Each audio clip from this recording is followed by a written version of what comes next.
तो क्या आपको भी मोल कॉन्सेप्ट एक डिफ़िकल्ट टॉपिक लगता है और इससे रिलेटेड क्वेश्चंस आपसे सॉल्व नहीं हो पाते?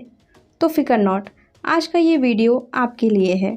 हालांकि इसके प्रीवियस वीडियो में हमने मोल कॉन्सेप्ट्स के बारे में ऑलरेडी पढ़ रखा है। सो अगर अभी तक आपने उस वीडियो को नहीं देखा है तो please go and visit it. इसका लिंक आप लोगों को ऊपर आई बटन में और डिस्क्रिप्शन बॉक्स में मिल जाएगा। So hello friends, today we are going to solve important questions based on the mole concepts. So welcome to E-Classmates, your online study partner. तो आज के इस वीडियो में क्वेश्चंस को सॉल्व करने से पहले हम लोग फटाफट से मोल कॉन्सेप्ट का एक छोटा सा रिकैप ले लेते हैं, ताकि आज के इस वीडियो में किसी भी क्वेश्चंस को सॉल्व करने में आप लोगों को कोई भी डिफ़िकल्टीज़ ना फेस करनी हो।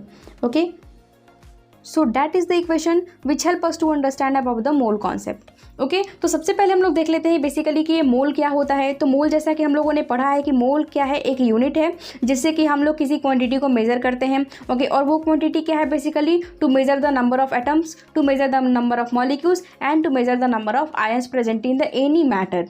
ओके, तो बेसिकली मोल क्या है, वो एक यूनिट है। सो हम लोगों ने इस इक्वेशन को पढ़ा था और यही इक्वेशन ऐसा वो इक्वेशन है जिसके हेल्प से हम लोग मोल कॉन्सेप्ट्स के रिलेटेड सारे क्वेश्चंस को हम लोग सॉल्व कर सकते हैं। ओके, तो ये इक्वेशन क्या है बेसिकली ग्राम एटॉमिक मास और ग्राम मॉलिक्यूलर मास और ग्राम आयनिक मास वो किसके इक्वल होता है बेसिकली, वो एवोगैड्रो नंबर। यानी कि कहने का मतलब है कि इनके अंदर बेसिकली एवोगैड्रो नंबर के equal, that means 6.022 into 10⁻23 number of particles basically यहाँ पे प्रेजेंट होते हैं।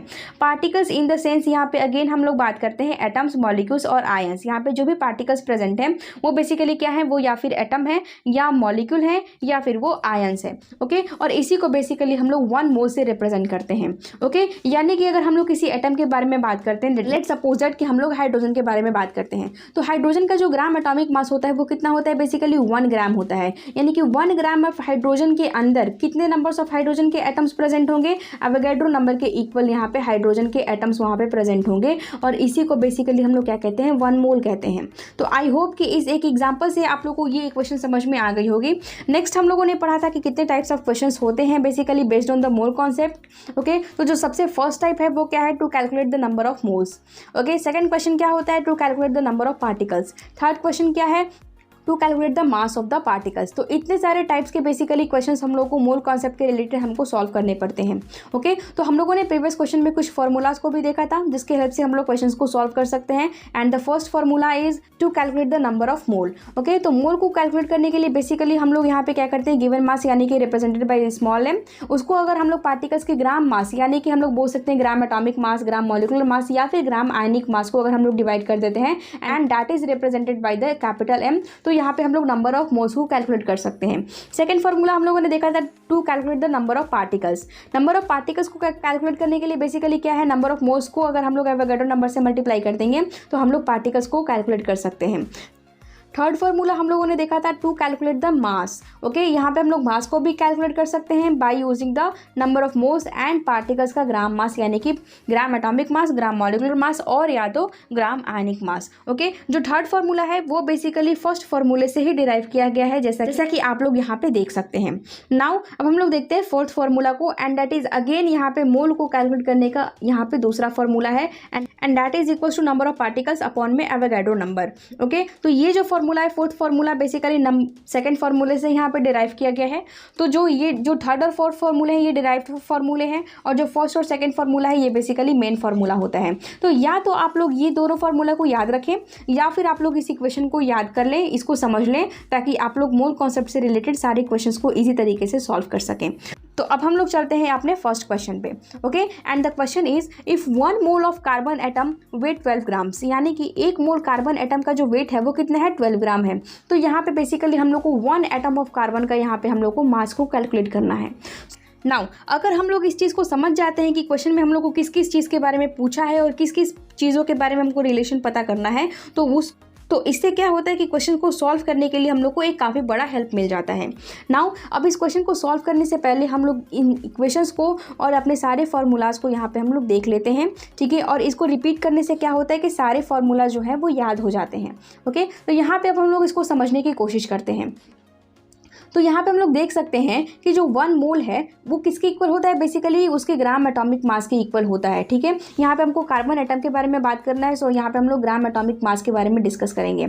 ठीक है, और उसके अंदर बेसिकली एवोगैड्रो नंबर के इक्वल पार्टिकल्स होते हैं। ओके, तो बेसिकली यहाँ पे आप लोगों को क्या पता करना है कि 1 कार्बन एटम का मास कितना होगा। ठीक है, तो सबसे पहले आप लोग को ये पता करना पड़ेगा इस क्वेश्चन में कि 1 मोल ऑफ कार्बन एटम जिसका मास 12 ग्राम है, इसके अंदर टोटल नंबर ऑफ पार्टिकल्स यानी कि कार्बन एटम्स कितने होंगे। तो यहाँ पे हम लोग देख सकते हैं इस इक्वेशन में कि जो 1 मोल की जो वैल्यू होती है उसके अंदर एवोगैड्रो नंबर के इक्वल पार्टिकल्स प्रेजेंट होते हैं। ठीक है, और वो कितने के इक्वल होता है, उसके ग्राम एटॉमिक मास के इक्वल होता है। तो सबसे पहले देख लेते हैं कि कार्बन का जो ग्राम एटॉमिक मास होता है वो कितना होता है, 12 ग्राम होता है।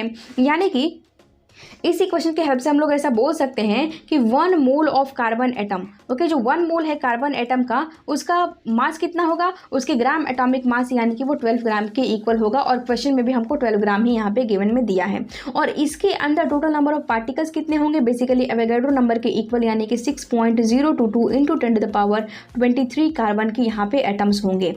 ठीक है, तो यहाँ पे हमको क्या पता करना है कि 1 कार्बन एटम का मास कितना होगा। तो हम लोग देख सकते हैं कि 6.022 इंटू 10⁻23 कार्बन एटम का मास कितना है, 12 ग्राम है। तो यहाँ पे हम लोग इजीली यूनिटरी मेथड को अप्लाई करेंगे और हम लोग पता कर लेंगे कि एक कार्बन एटम का मास कितना होगा। तो यहाँ पे हम लोग सिंपली यूनिटरी मेथड को यूज़ करेंगे and that is equals to 6.022 into 10⁻23 carbon atom का जो मास है वो कितना है, वो 12 ग्राम है। सो नाउ अब हम देखेंगे कि एक कार्बन एटम का मास कितना होगा and that is equals to 12 upon में 6.022 इंटू 10⁻23। ओके, तो इसकी जो वैल्यू होगी बेसिकली एक कार्बन के एटम की मास उतनी ही होगी।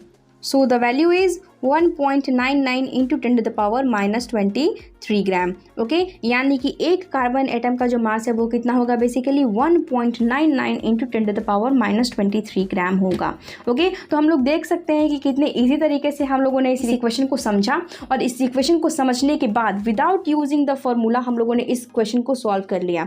ओके, इसलिए मैंने कहा था कि ये जो इक्वेशन है वो काफ़ी ज़्यादा इंपॉर्टेंट होता है। अगर आपको फॉर्मूला याद है या ना है इससे कोई फ़र्क नहीं पड़ता है। ये इक्वेशन अगर आप लोग को समझ में आ जाती है और ये इक्वेशन अगर आप लोग को याद रहता है तो आप लोग मोल कॉन्सेप्ट से रिलेटेड सारे क्वेश्चंस को इसी तरीके से सॉल्व कर सकते हैं। ओके, नाउ अब हम लोग अपने नेक्स्ट क्वेश्चन की तरफ चलते हैं and that question is which has more number of atoms. Okay, यानी कि यहाँ पे हमको 2 कंडीशंस दिए हैं, that is 100 gram of sodium और 100 ग्राम ऑफ आयरन। अब हमको इन दोनों में कंपेयर करके बताना है कि किसके पास ज़्यादा नंबर ऑफ एटम्स होंगे। यानी कि बेसिकली इन शॉर्ट हम लोगों को 100 ग्राम ऑफ सोडियम और 100 ग्राम ऑफ आयरन के अंदर हमको नंबर ऑफ एटम्स को कैलकुलेट करना है। ओके, यानी कि यहाँ पे इस क्वेश्चन में जो रिलेशन है वो किसके किसके बीच में है, वो मास के बीच में है और नंबर ऑफ पार्टिकल्स के बीच में है। ओके, तो अगेन इस क्वेश्चन को सॉल्व करने से पहले हम लोग इक्वेशंस को और फॉर्मूलाज को हम लोग यहाँ पे एक बार ऑब्जर्व कर लेते हैं ताकि ये क्वेश्चन हम लोग बहुत ही इजीली तरीके से सॉल्व कर सके। ओके, तो यहाँ पे हम लोग देख सकते हैं नंबर ऑफ एटम्स को हमको कैलकुलेट करना है। ओके, तो हम लोग देख सकते हैं कि एक मोल के अंदर यानी कि यहाँ पे उसके ग्राम एटॉमिक मास की जो वैल्यू है उसके अंदर बेसिकली एवोगैड्रो नंबर के इक्वल पार्टिकल्स प्रेजेंट होंगे। ठीक है, इट मीन्स जो सोडियम का ग्राम एटॉमिक मास होगा that is given in the question also that is 23 ग्राम। इसके अंदर बेसिकली एवोगैड्रो नंबर के इक्वल यहाँ पे नंबर ऑफ एटम्स प्रेजेंट होंगे।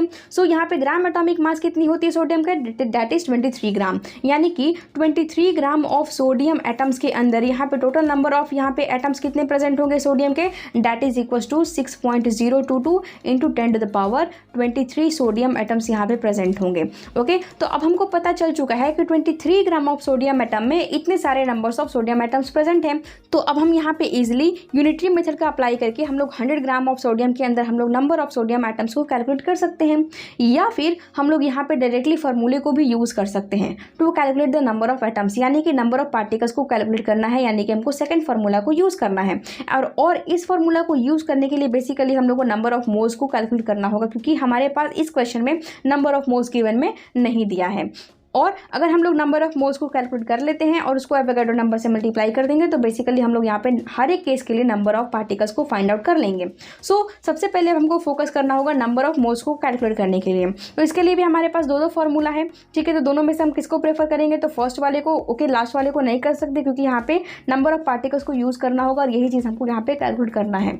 सो यहाँ पे हम लोग इस फॉर्मूले को यूज़ नहीं करेंगे। हम लोग यूज़ किसको करेंगे, गिवन मास अपॉन में पार्टिकल्स का ग्राम मास, यानी कि उसका ग्राम एटॉमिक मास। ओके, तो यहाँ पे हम लोग सबसे पहले हम लोग फाइंड आउट करेंगे 100 ग्राम ऑफ सोडियम एटम्स के अंदर, यानी कि 100 ग्राम ऑफ सोडियम एटम्स के अंदर टोटल नंबर ऑफ एटम्स कितने होंगे बेसिकली, तो यहाँ पे हम लोग को फाइंड करना है नंबर ऑफ मोल्स, यानी कि स्मॉल m अपॉन में कैपिटल M, यानी कि गिवन मास अपॉन में ग्राम atomic mass into Avogadro number से अगर हम लोग मल्टीप्लाई कर देंगे यहाँ पे, तो बेसिकली हम लोग को नंबर ऑफ पार्टिकल्स मिल जाएगा।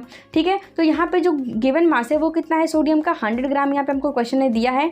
ग्राम एटॉमिक मास कितना होता है सोडियम का, दैट इज 23 ग्राम। ओके, तो इससे हम लोग डिवाइड कर देंगे और यहाँ पे फाइनली हम लोग एवोगैड्रो नंबर से इसको मल्टीप्लाई कर देंगे। ओके, तो यहाँ पे हम लोग देख सकते हैं कि ग्राम से ग्राम बेसिकली कैंसिल हो जा रहा है। तो इसको सॉल्व करने के बाद जो रिजल्ट होगा वो कितना होगा, दैट इज 26.18 इंटू 10⁻23 एटम्स, यानी कि इतने सारे हमारे पास बेसिकली सोडियम के एटम्स प्रेजेंट होंगे। तो बेसिकली इतने सारे सोडियम एटम्स प्रेजेंट होंगे 100 ग्राम ऑफ सोडियम के अंदर। नाउ अब हम लोग इसी प्रोसेस को यूज़ करते हुए अब हम लोग फाइंड करने वाले हैं कि 100 ग्राम ऑफ आयरन के अंदर बेसिकली कितने numbers of iron atoms present होंगे। तो अगेन यहाँ पे हम लोग फॉर्मूला यूज़ करेंगे, that is small m upon में capital M into Avogadro number. Okay, यानी कि गिवन मास, तो आयरन का गिवन मास कितना दिया है क्वेश्चन ने, हमको 100 ग्राम दिया है, तो 100 ग्राम लिखेंगे। ओके, अपॉन में आयरन का जो ग्राम एटॉमिक मास होता है वो कितना होता है, 56 ग्राम होता है, तो इससे हम लोग डिवाइड कर देंगे। नाउ इंटू एवोगैड्रो नंबर से हम लोग इसको फाइनली मल्टीप्लाई कर देंगे।